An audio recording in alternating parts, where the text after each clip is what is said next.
Good morning, ladies and gentlemen. This is DVP World. You're watching World News. I'm your host, Benjamin Lee, and these are the latest headlines. An Azerbaijani passenger plane en route from Baku to Grozny has crashed in Kazakhstan.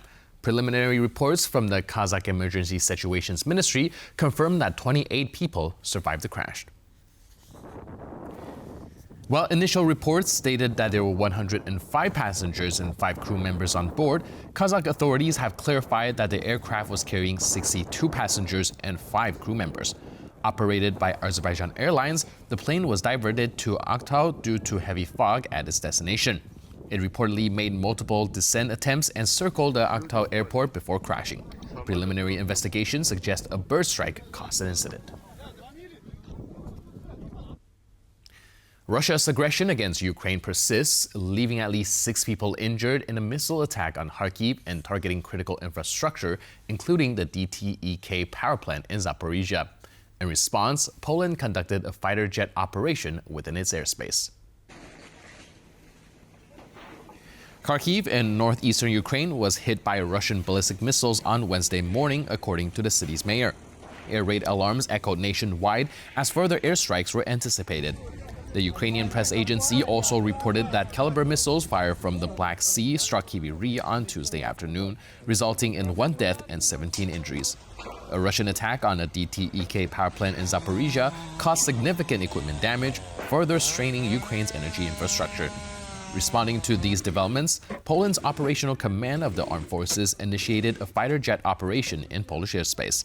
The mission, which lasted 2 hours, was part of standard defense measures. The command confirmed ongoing surveillance through air defense system and radar reconnaissance. Ukraine has received its first $1 billion from frozen Russian assets in the United States.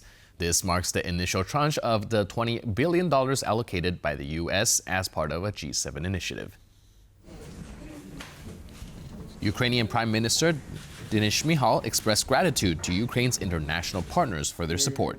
He also voiced optimism that all frozen Russian assets would eventually be confiscated and used for Ukraine's reconstruction. The loan, announced in early December, is part of a financial support package pledged by the G7 this summer. The initiative profits from frozen Russian central bank assets to repay the loan, providing crucial aid for Ukraine during its ongoing recovery. Polish artillery units will soon be equipped with new drones designed to provide advanced warnings about threats on the battlefield. On Tuesday, the Polish Ministry of Defense finalized an agreement for their procurement. Artillery units operating in Ukraine are often faced with counter-battery fire. Long-range Russian drones seek out and strike howitzers when they are vulnerable. The Polish armed forces are taking steps to mitigate this risk by providing artillery units with their own drones, able to provide early warning. We signed a deal for drones which will protect, among others, the Homar K missile launchers and K9 howitzers. This is a measure taken so that artillery can feel safe. This will be the eyes and ears of the Polish artillery. The contract will provide Polish armed forces with 2 types of drones, manufactured by the Polish company WB Electronics. These machines will give artillery crews a much wider field of view, allowing them to detect threats from far away and take the appropriate measures. One type of drone that will be used is called FlyEye and is already a vital tool of the Ukrainian armed forces. The company we signed the contract with today has enormous experience and my trust. Experience coming not only from our soldiers, but also from where the system is being used right now, where it is much needed. Additionally, Polish artillery crews will receive an electronic reconnaissance system. The delivery of the drones is scheduled to begin next year and conclude in 2028. If Ukraine is in conflict, it is at the same time in conflict with the largest Orthodox church, stated Jan Hartman, a professor of philosophy at Jagiellonian University, during an interview with DVP World. Hartman emphasized the significant role the Orthodox Church plays in the ongoing Ukraine-Russia war, underscoring its influence on the conflict's dynamics.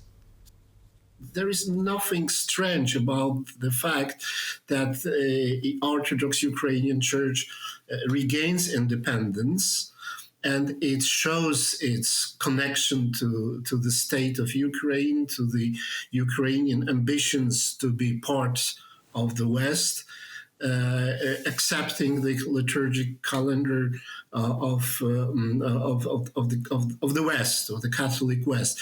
During the war, the church is important. However, sometimes churches or religious institutions also help aggressors. Okay, in Russia, Orthodox priests encourage soldiers to be brave. Once a year on Christmas Eve, legend has it that animals are granted the uncanny ability to speak. But what are the origins of this Slavic tradition, and why do Poles believe it happens on this magical night? Well, let's delve into the story behind the legend. Meet Samba, a 7-year-old pup adopted from the shelter by her owner Paulina. Samba has a couple of tricks up her sleeve, but there's another ability attributed to pets and livestock in Poland, where a holiday tradition says that animals can speak on Christmas Eve. We believe that animals speak with a human voice. It's a proof of how important animals are to us and how we want to understand them better. The Catholic explanation for why animals can speak on this special day is connected to the birth of Jesus. The news of the Messiah's arrival was supposed to have been heralded by animals, which is why they're depicted in nativity scenes. The belief is also associated with the Polish tradition of breaking wafers at the Christmas table. When I was a boy, I remember that on Christmas Eve my grandfather would bring out the Christmas wafer, the white one, which symbolizes bread. This was for sharing among the people at the Christmas Eve dinner table. A colored wafer, which was pink or green, would be brought out to the cowshed before midnight and put in the animals' hay, with the belief that at midnight the animals would speak to us in our human language.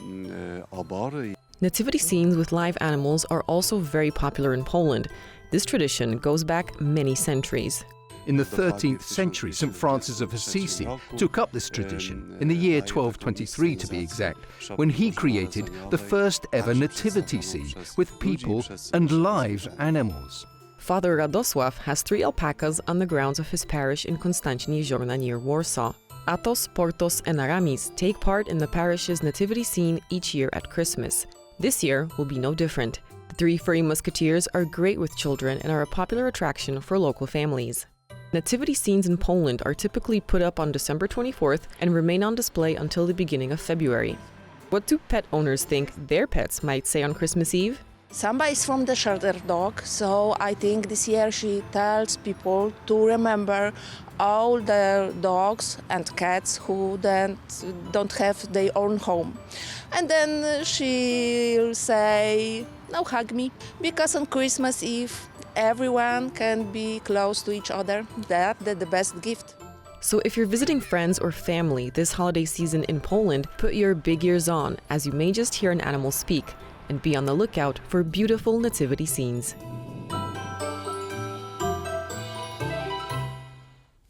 Krakow's tradition of crafting elaborate nativity scene dates back to the 19th century and remains a hallmark of the city's Christmas celebrations. The Krakow Museum's annual exhibition features these artistic creations, culminating in a competition to crown the most exquisite design. TVP World's Carolina Chaplin reports.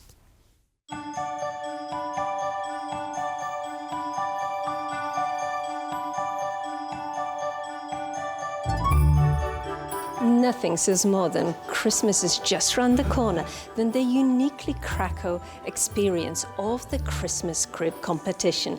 This year, a record number of entrants has entered.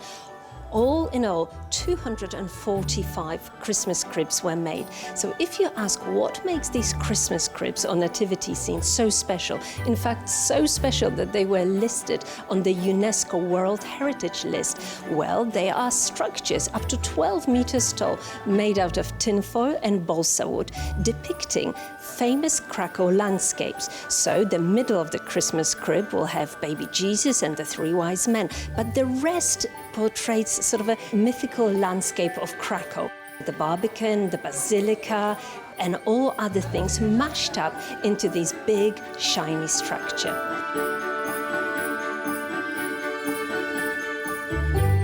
In my my family, I am the fourth generation of crib makers. So my father made them, my grandfather and my grandfather. Each of them were teaching each other about cribs, and I was taught by my father how to do them. And around, I think, maturity, I started to really enjoy it and to split my own ideas into the cribs. So I started also, and I'm doing it ever since.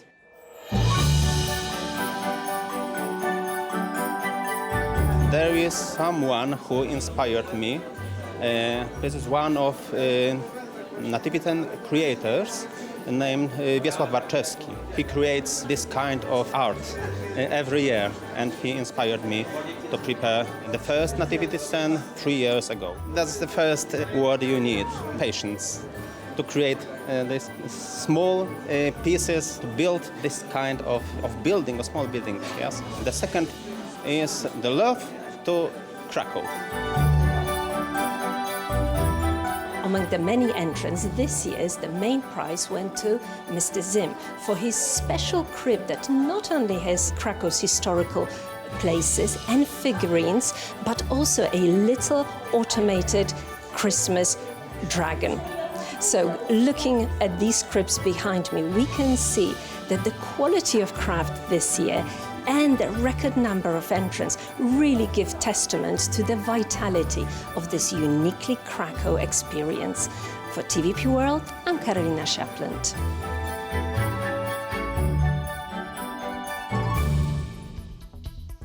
And with that, we conclude this edition of World News. Merry Christmas to everyone. And for more news, update, and commentary, please stay tuned to TVP World.